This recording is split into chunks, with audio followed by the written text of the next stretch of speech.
Welcome to Maheshan IAS. Your rank is our responsibility. Hello जय हिंद and welcome to Maheshan IAS digital platform once again. दोस्तों, जियो politics शब्दों का खेल है। अगर आप दो शब्दों में चूके तो सारा मंजर इधर का उधर हो जाएगा। सिर्फ दो शब्द और अमेरिका की काया पलट हो गई एक रात के अंदर। सब कुछ चेंज। डोनाल्ड ट्रंप जो है वो सबसे बड़ा शोमैन है इस पूरे विश्व का, जादूगर है दोस्तों ये। और ये पहला वाकया नहीं है कि जब इसने कोई स्टेटमेंट कहा और उससे तुरंत पलटी मार ली। ऐसा इसने कई बार कहा है और तुरंत उसका जस्टिफिकेशन भी दिया है, क्योंकि वो जानता है कि या तो जानबूझकर ऐसी चीजें बोलता है या फिर दोस्तों उसको हलचल पसंद है, भूचाल लाना पसंद है विश्व के अंदर। ऐसा ही एक भूचाल पिछली रात आया था जब H1B वीजा की बात हुई थी। मगर उस भूचाल के बाद आपने देखा होगा लंबी हजारों लोगों की कतारें भारत के एयरपोर्ट्स पर लग गई। पहली बार देख रहा हूं भारत के अंदर कि कितना ज्यादा क्रिटिसिज्म है लोगों के दिल में भारतीय लोगों के लिए। दोस्तों, जब वे लंबी कतारों में पहुंचे उनको पता चला कि अगर कल तक अमेरिका नहीं पहुंचे तो नौकरी से हाथ धोना पड़ेगा, यानी हम घर से बेघर हो सकते हैं। वे तुरंत टिकट बुक कराने लगे और उन टिकट बुक को रोकने के लिए बहुत से डमी टिकट्स बुक होने लगे, जिससे टिकटों का प्राइस बहुत ऊपर हो गया, डबल से भी ट्रिपल। लेकिन लोगों को मजबूरी में वो लेने थे। जब पूरे विश्व में, सिर्फ भारत में नहीं, अब भारत का नाम इसलिए लेते हैं क्योंकि भारत सबसे ज्यादा है, लेकिन भूचाल पूरे विश्व में था कि यह क्या हो गया और तुरंत ही यू टर्न मारा। मैं आपको आज बताने जा रहा हूं कि दो शब्दों से कैसे पलटती है पूरी जियो पॉलिटिक्स। नरेंद्र मोदी ने सिर्फ दो शब्द कहे, वो दो शब्द भी मैं आपको दिखाऊंगा कि भारत का सबसे बड़ा दुश्मन है भारत का विदेशों पर डिपेंड हो जाना। और इस दो शब्द ने पूरे अमेरिका को लेफ्ट से राइट कर दिया। अगर इस एडिटोरियल को आप आज समझे तो मैं समझ जाऊंगा कि आप असल में जियो पॉलिटिक्स में थोड़ी समझ रखते हैं। मैं गारंटी देता हूं, चैलेंज देता हूं कि इस एडिटोरियल की एनालिसिस के बाद आप महेशन आईएएस डिजिटल प्लेटफॉर्म के साथी बन जाएंगे, यानी हमारे कंपेनियन बन जाएंगे। आप चैनल को सब्सक्राइब करे बिना जाएंगे नहीं, मैं आपको वादा करता हूं। देखिए, मैं आपको दिखा रहा हूं कि मोदी ने डोनाल्ड ट्रंप को थैंक यू क्यों बोला है। उन्होंने कहा है कि जो चीज मैं भारत को पिछले 11 साल में नहीं समझा पाया वो तुम्हारे एक डिसीजन ने समझा दी कि तुम किस चीज पर बैठे हो, उस बारूद के गोले पर जो कभी भी फट सकता है और तुम नाचते नाबूद हो सकते हो। दोस्तों, बात करेंगे क्रोनोलॉजी के साथ और इस आर्टिकल में आपको समझ में आ जाएगा कि एक्चुअली में जियो पॉलिटिक्स एक शब्द से कैसे बदल सकती है, कैसे पलट सकती है बाजी। मैं आगे बढ़ रहा हूं और आपको दिखाता हूं कैसे अमेरिका की जनता ट्रंप के खिलाफ हो गई। क्योंकि दोस्तों, जैसे ही नियम चेंज करे, अमेरिका पर इंटरनेशनल प्रेशर बना, तुरंत नियम चेंज हुए। और नियम चेंज के साथ जो लोग खुश हो रहे थे अमेरिका के अंदर कि अब भले ही हम टैलेंटेड नहीं है लेकिन हमको नौकरी मिलेगी, उन लोगों के सीने पर सांप लौट गया और वे जनता ट्रंप के ही खिलाफ हो गई। यानी भारत के प्रधानमंत्री के एक शब्द ने अमेरिका के प्रधानमंत्री के खिलाफ अमेरिका की जनता ही कर दी। समझने का प्रयास करना और लीडरशिप का लोहा मानने के लिए तैयार रहना कि भारत में किस तरीके की डिप्लोमेसी अब चलती है, क्या डिप्लोमेसी जन्म ले चुकी है, क्या जयशंकर साहब, अजीत डोभाल और प्रधानमंत्री मोदी के अंदर चलता है। समझने का प्रयास करना मेरे दोस्त। ये डोनाल्ड ट्रंप का थैंक यू जेस्चर है जो मोदी जी दिल से दे रहे हैं कि थैंक यू डोनाल्ड जी, आप तो वास्तव में मेरे प्रिय मित्र निकले, आपने वो कर दिया जो मैं नहीं कर पा रहा था इतने दिन से। दोस्तों, एक चीज आपको बता देता हूं, ये देख लीजिए एक बार कैसा लगा मेरा जादू। ये दोस्तों सबसे बड़ा जादूगर है विश्व का, शोमैन ट्रंप कहते हैं इसको। ध्यान रखना, ये इंडियन डायस्पोरा इन अमेरिका। पूछोगे आप मुझसे, सर कितना डायस्पोरा है? डायस्पोरा का मतलब होता है कितने प्रवासी हैं जो भारत के रहते हैं अमेरिका में। ये डेटा मैं आपको बताने जा रहा हूं, आप देख लीजिएगा। यहां कितना लिखा हुआ है, ये 44.02 लाख, ये 50 लाख के आसपास है। आपने हाउडी मोदी की समिट देखी होगी, मैं हाउडी मोदी की समिट भी दिखाऊंगा आपको, अभी तुरंत दिखाऊंगा। लेकिन आप समझिए कि इतने लोगों पर एक साथ से प्रभाव पड़ा क्या? नहीं।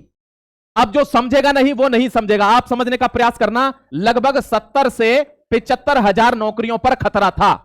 आप एक बात समझिए, इससे क्या हुआ, एक ही डंडी से सारे लोगों को मारा गया।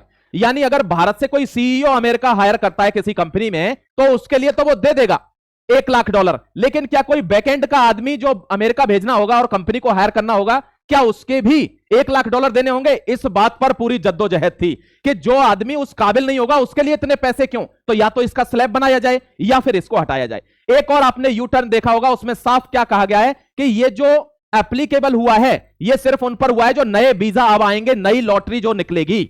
उससे पहले जो यहां रह रहे हैं उन पर ऐसा कुछ नहीं है, वे आराम से छुट्टी काट के आए। और दोस्तों लोग तो टिकट कटा के हवाई जहाजों में बैठ चुके थे। तब आया कि आपको इतनी हड़बड़ी करने की जरूरत नहीं है, आप पर कुछ नहीं लगने वाला। क्यों आया ऐसा, ये बात को यहां समझेंगे, ऐसा बयान क्यों आया। ध्यान रखना दोस्तों, लगभग इतने लोग अमेरिका में रहते हैं, लेकिन ये लोग किसी काम के नहीं है, ये जीरो है भारत के लिए, ये बेकार हैं। अब तक तो बेकार हैं, आगे अगर काम आ जाए तो बहुत अच्छा होगा हमारे देश के लिए। समझना मैं इतना बड़ा स्टेटमेंट क्यों यूज कर रहा हूं कि ये भारत के लिए बेकार हैं। इनसे अच्छे तो वो पाकिस्तानी है कि जो दोस्तों भले ही गंदा काम करते हैं, बम विस्फोट कर देते हैं, लेकिन कोई बात होती है पाकिस्तान के ऊपर तो वो तुरंत खड़े हो जाते हैं। ये ऐसा नहीं कर रहे हैं, ये पर्सनल बेनिफिट के लिए किसी भी हद पर जा चुके हैं। मैं आपको दिखा देना चाहता हूं, देखिए ये वो बिलियनियर्स मिलेनियर्स हैं जो अमेरिका में, विदेशों में भारत की तरफ से रहते हैं, लेकिन अब ये अपने आप को अमेरिका मान चुके हैं क्योंकि इन्होंने एक ही चीज सीखी है। इनकी माता पिताओं ने क्या कहा, जल्दी जल्दी से अच्छा पढ़, फिर तुझे अमेरिका जाना है। अब दोस्तों पता चल रही होगी कि भारत को छोड़कर विदेश जाने का नतीजा क्या होता है। एक वार्निंग आपको दे देता हूं, आप इस वीडियो को शेयर कर देना जहां भी कर सकते हो, कि अभी जो ग्रीन कार्ड होल्डर्स है ना, वे भी रातों रात लात मार के निकाले जा सकते हैं अगर वो ये सोच रहे हैं हमारे ऊपर कोई प्लान नहीं हुआ। दोस्तों एक्शन कभी भी हो सकता है, ये जियोपॉलिटिक्स है, अपने हित के लिए कोई भी देश किसी भी हद पर जाता है कभी भी। ध्यान रखना, ये किसी काम के नहीं है। हम क्या बोलते हैं, ओहो सत्य नदेला जी, ओहो ये दोस्तों सुंदर पिचई, सत्य नदेला, ये सब भारत के हैं, लेकिन ये किसी काम के नहीं है। ये अपने आप को अमेरिकन मान चुके हैं भाई, हम केवल इनका बड़प्पन करते हैं और कुछ नहीं है।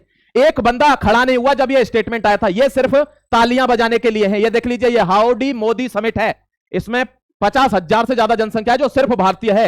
ये केवल ताली बजाने के लिए हैं, ये भारत के लिए खड़े होने के लिए बिल्कुल नहीं है। ये आप ध्यान रख लेना। अभी अब इनको पता भी चल रही होगी कि देश क्या होता है और विदेश क्या होता है। दोस्तों एक चीज आपको और दिखा देता हूं, एक बात देखिए, हम क्यों इतने नीचे जाते हैं, हम क्यों इतने परेशान हो जाते हैं, किसी विदेश के एक निर्णय पर पूरा देश क्यों परेशान हो जाता है, यह समझने की, अपने दिल में समझने की जरूरत है अगर आप भारत के असली नागरिक हैं तो। समझना मैं क्या कहना चाह रहा हूं दोस्तों, इंडिया की जो इकोनॉमी है ना, वो कंजम्पशन बेस्ड है, यानी हम कंज्यूमर ज्यादा हैं, प्रोडक्शन हम बहुत कम करते हैं।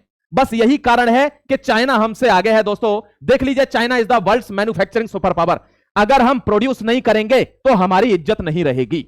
हम क्या करते हैं, अपना टैलेंट लेके चंद पैसों के चक्कर में अमेरिका भागते हैं और वहां जाकर उनकी इकोनॉमी को बूस्ट कर रहे हैं, उनके बड़े बड़े ऑर्गेनाइजेशन को और बड़ा बना रहे हैं। जैसा कि इलॉन मस्क ने अपने ट्वीट में कहा था कि अमेरिका इसलिए स्ट्रांग है, इसलिए ग्रेट है क्योंकि H-1B वीजा के कारण पूरा टैलेंट यहां आता है। अपना टैलेंट ढो ढोकर वहां चले गए। आत्मनिर्भर भारत का कम से कम 10 साल से हल्ला मचा रहा है एक प्रधानमंत्री, कोई ध्यान नहीं दे रहा। अरे भाड़ में जाने दो ना, क्या है आत्मनिर्भर, हम तो अच्छा पैसा कमा रहे हैं, अब क्यों भाग रहे हो रातों रात। समझ में आ रही होगी बात, अगर समझ में आ रही है तो अभी भी बोल रहा हूं कि जो लोग अभी भी वहां काम कर रहे हैं या ग्रीन कार्ड भी जिनके पास है, वे भी कब धक्के मार के निकाल दिए जाएंगे कोई पता नहीं है। इसलिए अभी भी टाइम है, स्वदेश लौटो। अपने देश में आपके पास इंटरनेशनल ट्रेनिंग का पूरा एक्सपीरियंस है, हमारे यहां दरवाजे खुले, टैक्स की रेट कम कर दी गई है, पूरा हमारे यहां डेवलप्ड इंडिया का सपना चल रहा है, यानी आपको बिजनेस के लिए पूरा सपोर्ट दिया जा रहा है। आप यहां आकर काम करिए और मेक इंडिया ग्रेट। दोस्तों ये चीज अब देखिए, सबसे बड़ी बात क्या बता रहा हूं आपको, हम क्यों ऐसे हो गए हैं। मैंने आपको दिखाया, हम कंज्यूमर इकोनॉमी है यार। अमेरिका क्यों इतना बढ़ रहा है, चाइना क्यों बढ़ रहा है, देखिए आप हमारी स्थिति देखिए, हमको खुद पर शर्म आनी चाहिए। देखिए क्या यहां क्या लिख रहा है, 1000+ people lined up outside Apple Mumbai store to get new iPhone. एक आईफोन है, उसका कैमरा इधर से हटा के इधर लगा दिया है और उसको आईफोन 17 बना दिया है, और उसके लिए हजारों लाखों लोग लाइनों में खड़े। क्यों, हम कंज्यूमर हैं भाई। इंडिया, जब इंडिया में वहां से इतना बड़ा निर्णय आ गया, इंडिया में कंपनी आने के लिए तैयार है। क्यों, वो जानती है ये खरीदेंगे, इस वजह से, क्योंकि बनाने की हैसियत पैदा नहीं करते हैं, सब कुछ खरीदने की हैसियत रख रहे हैं। और जब तक प्रोडक्शन नहीं करेंगे, भारत ग्रेट नहीं बनेगा। 2047 में हम डेवलप नहीं बन पाएंगे। आप समझना इस आर्टिकल की गहराई को कि यह आर्टिकल क्या कह रहा है। दोस्तों 4 घटनाएं आपको समझाऊंगा, और अगर आप उसको समझेंगे, 2 शब्द, कितने शब्द, केवल 2 शब्द, और 2 शब्दों ने सारा मामला बदल कर रख दिया। 2 वर्ड्स ओनली, और वो क्या है कि भारत का सबसे बड़ा दुश्मन भारत है, क्योंकि जो डिपेंडेंसी है ना अदर नेशन पर, वही हमारी सबसे बड़ी शत्रु है, वही हमारा सबसे बड़ा क्या है, शत्रु है। ध्यान रखना। और इस डिपेंडेंसी के खिलाफ उस रात एक भाषण आया और इससे अमेरिका का ऐसे खेल पलट गया। जो खेल ऐसे चल रहा था वो ऐसे चल गया। हम क्या सोच रहे हैं कि भारत को सुपर पावर बनाना है कि नहीं बनाना है। आपको यह निर्णय लेना होगा। आप आज नहीं लेंगे, कल लेंगे परेशान होके, लेकिन आज ही लेंगे तो बहुत जल्दी इसका लुत्फ भी उठा पाएंगे। दोस्तों, भारत सुपर पावर बनने की कगार पर है। यह वो मौका है जिसको हम चूके तो फिर जीवन भर के लिए चूक जाएंगे। क्यों? क्योंकि जैसे ही अमेरिका ने यह निर्णय दिया, यूएस, कनाडा, सिंगापुर, चाइना तैयार है हमारे टैलेंट को धड़ाक से लेने के लिए। उनको हजार हजार ऑफर आ रहे हैं। क्यों? वो टैलेंट फिर से माइग्रेट कर जाएगा। इसलिए भारत में आने की जरूरत है, भारत के लिए बनाने की जरूरत है, भारत को उठाने की जरूरत है। ध्यान रखना मेरे दोस्त, मैं आगे आपको दिखा रहा हूं मेक इन इंडिया को 10 साल हो गए, 10 इयर्स, लेकिन चिल्लाते चिल्लाते लोग ध्यान नहीं दे रहे हैं। अब जब ये बाहर से आएंगे ना तो टैलेंट की सुनामी आने वाली है भारत के अंदर। क्यों? इंटरनेशनल, इनके पास इंटरनेशनल अनुभव है, इंटरनेशनल ट्रेनिंग है। ये सारे आईटी एक्सपर्ट हैं, IIT, NIT, top medical college के जो एक्सपर्ट्स हैं ना, स्पेशलाइज्ड, वो गए हुए हैं बाहर। दोस्तों, ये वहां सैलरी ले रहे हैं। ये भारत को उस लेवल पर उठा सकते हैं कि अमेरिका को यहां आना पड़ेगा कि हमको भी एक जगह दे दो कंपनी के लिए। ये हमें अपने देश के लिए करना होगा, लेकिन ये हम ही कर सकते हैं, कोई और इसको नहीं कर पाएगा। ध्यान रखना, भारत को जागरूक करने का ये एक सबब चल रहा है, भारत को ग्रेट बनाने का ये एक टाइम चल रहा है। इसके अलावा फिर हम चूके तो गए। दोस्तों, चिप हो या शिप हो, चिप मतलब सेमीकंडक्टर चिप हम बना चुके हैं इंडिजिनसली।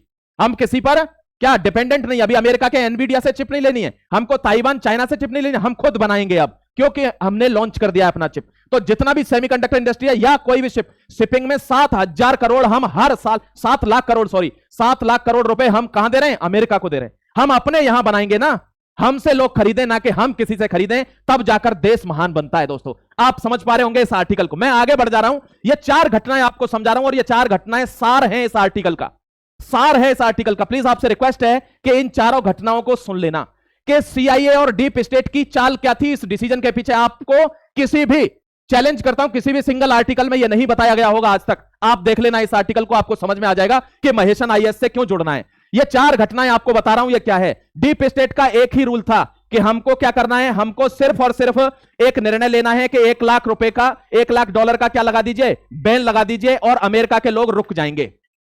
यहां जो लेजिटिमेट नहीं होगा वो वापस घर जाएगा। और उससे क्या होगा? सबसे ज्यादा अमेरिका में कहां के लोग हैं? ये क्या है? ये 4 मीनार देख रही होगी, ये हैदराबाद है। हैदराबाद में बीजेपी की गवर्नमेंट नहीं है।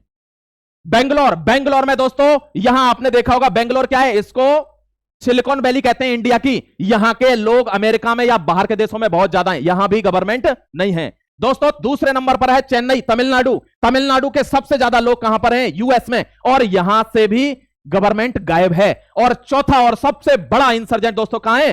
पंजाब में। यानी पंजाब के लोग क्यों माइग्रेट करते हैं? यहां पर भी हमको इंसर्जेंसी करानी है, क्योंकि यहां पर भी गवर्नमेंट नहीं है। ये चारों जगह वो हैं जहां पर करंट गवर्नमेंट नहीं है। और दोस्तों, यही कारण है कि जहां मोदी का प्रभुत्व नहीं है, उन जगहों पर ये लोग वापस आएंगे। ये वापस आएंगे तो हाय हल्ला मचाएंगे, ये नौकरियों के लिए क्या करेंगे? प्रोटेस्ट करेंगे, और प्रोटेस्ट करेंगे तो इंसर्जेंसी होगी, और दूसरा नेपाल बनाकर खड़ा कर दिया जाएगा, और उसको रोक के दिखा दे कोई माई का लाल। क्योंकि देश के एक कोने में लड़ाई होती है तो वो आग की तरह फैलती है। दोस्तों, जंगल की आग से कोई बच नहीं पाता। ध्यान रखना, इन चारों घटनाओं को आप समझते होंगे तो आप समझ जाएंगे कि डीप स्टेट क्या चाह रहा था। ये इंटेलिजेंस की रिपोर्ट से कि इन 4 जगहों को टारगेट करना है, क्योंकि यहीं के सबसे ज्यादा लोग हैं। ये जाएंगे वहां, इंसर्जेंसी करेंगे, प्रोटेस्ट करेंगे, और गवर्नमेंट धड़ाम। मैं समझता हूं आपको यह चीज समझ में आ गई होगी, इन चारों को मैंने क्यों लगाया। आपको आगे और बता देता हूं एक चीज। देखिए, ये सारा डाउनफॉल हो गया एक रात में। उनको पता चली ये सब धड़ाम से गिरेंगे, जहां जहां इंडियन डायस्पोरा है। खत्म हो जाएगी सिलिकॉन वैली। जो सिलिकॉन वैली है ना, जिसको आईटी हब कहते हैं दोस्तों, अमेरिका में वो खत्म हो जाएगा, क्योंकि सारा टैलेंट भारत का है। भारत चला रहा है इनको। हम अपनी ताकत को जानते नहीं है यार। हनुमान जी भी नहीं जानते थे अपनी ताकत को, जामवंत ने एहसास दिलाया। आप समझिए कि जामवंत लेकर चलिए उस व्यक्ति को, जिस व्यक्ति ने आपके लिए कहा है कि आत्मनिर्भर बन जाइए।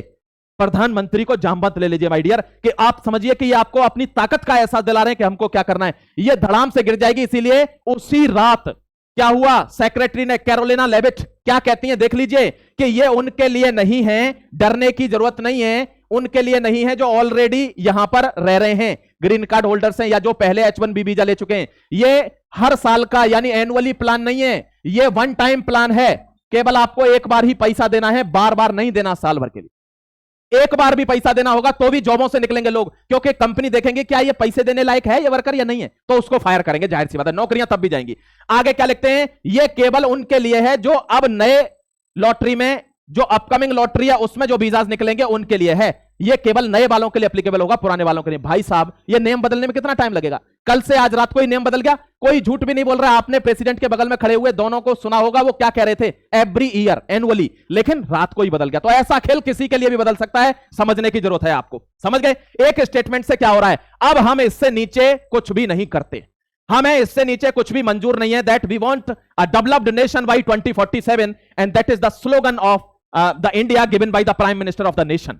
ये हमको चाहिए अब, और इसके लिए जमीन तैयार है, बस आपको काम करने की जरूरत है। मैं आपको एक एक करके समझा देता हूं मेरे दोस्त, बहुत ध्यान से समझना। देखो, ये सिलिकॉन वैली, इसको डेवलप करना है।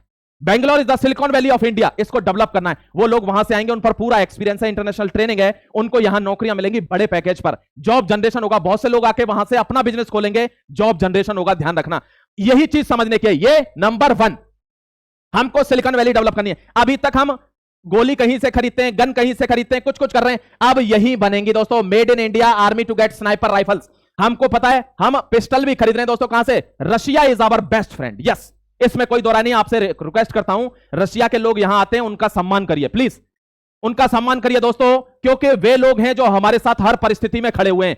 आपको S-75 भी देने के लिए तैयार है रशिया, जो कि अपने लिए यूज करता है, किसी सिंगल बंदे को आज तक दिया नहीं। हमारे पास S-54 भी है, हमारे पास S-400 भी है। रशिया सबको एक्सपोर्ट नहीं करता ये चीजें, क्यों? ये हाईली टेक्नोलॉजिकल चीजें। रशिया हमारे साथ टेक्नोलॉजी ट्रांसफर करता है, अदर्स कंट्री नहीं करते। आपको समझना होगा कि अब बुलेट्स भी यही बनेंगी। आपने एक प्रोजेक्ट का नाम सुना होगा, HALAMCA। दोस्तों, ये वो प्रोजेक्ट है जो भारत की काया पलट कर देगा डिफेंस के मामले में। ध्यान रखना, advance military combat aircraft, AMCA। अब इसके अंदर हम 5th जनरेशन का क्या बना रहे हैं? एयरक्राफ्ट बन चुका है माय डियर। ये देखिए, HALAMCA। हम किसी से पीछे थोड़ी हैं यार, हमने 120 एयरक्राफ्ट ऑर्डर भी कर दिए, वो आने वाले हैं। यानी हम किसी भी क्षेत्र में पीछे नहीं रहेंगे, लेकिन बशर्ते जरूरत है कि हमारी बंदूकें भी यही बने, गोली भी यही बने, हमारी चिप भी यही बने, हमारे शिप भी यही बने। ये हमको धारणा धरनी होगी। हम देश को आगे ले जाएंगे, डेवलप्ड बनाएंगे। ध्यान रखिएगा माय डियर। मैं आपको सिर्फ इतना कहना चाहता हूं कि अब इंडिया को यह चाहिए, यानी भारत को अब यह चाहिए, ना कि यह चाहिए। अब ऐसे नहीं जाना है, अब ऐसे आना चाहिए। हर जगह से अब ये डायरेक्शन बदलना चाहिए, तब भारत ग्रेट बनेगा। India will become the super power of the world बहुत जल्दी। ये हम पर डिपेंड करता है मेरे दोस्त। देखिए, इकोनॉमी ऐसे जानी चाहिए, कंजम्पशन ऐसे नहीं जाना चाहिए, प्रोडक्शन ऐसे जाना चाहिए कि हम बनाते हैं, खरीदिए। हमारे देश की जीडीपी बहुत जल्दी 10 को भी पार करेगी अगर हम इन चीजों को फॉलो करते हैं। दोस्तों, now this is time to India become a global power. हम ऑलरेडी हैं, लेकिन विश्व विजेता बनना है, विश्व गुरु बनना है, तो हमको ये चीजें फॉलो करनी होंगी। अमेरिका हमको हल्के में ले गया, अमेरिका हमको समझ रहा है H-1B वीजा तक का खिलाड़ी है इंडिया। वो भूल गया ये बात कि हम ये सोच रहे हैं तुम एक टुच्ची चीज पर रुके हुए हो। हम क्या सोच रहे हैं? हम सोच रहे हैं the super power of the world, और तुम हमको H-1B वीजा पर यार खेल करना चाहते हो। अब मैं उनसे कहना चाहता हूं जो इस आर्टिकल को समझ गए हैं कि डीप स्टेट कैसे काम करता है, क्या फॉर्मूला था जो फेल कर दिया प्रधानमंत्री ने, उसकी सरकार ने, भारत के लोगों ने इसको फेल कर दिया, और वो कहीं भी इंसर्जेंसी नहीं करा पाए, उल्टा उनको नियम बदलना पड़ गया। जय हिंद, वंदे मातरम। अगला आर्टिकल लेकर आऊंगा जो मैंने आपको सुबह बोला था कि जैसे राजीव गांधी काम कर रहे थे, कुछ काम मोदी ऐसे कर रहे हैं, और इसकी वजह से उनका क्या हुआ था आपने देखा था। वो आर्टिकल लेकर आऊंगा, देखना मत भूलना। दोस्तों, join Mahesan IAS and I will see you in the next editorial very soon. Till then take care, God bless you. जय हिंद, वंदे मातरम।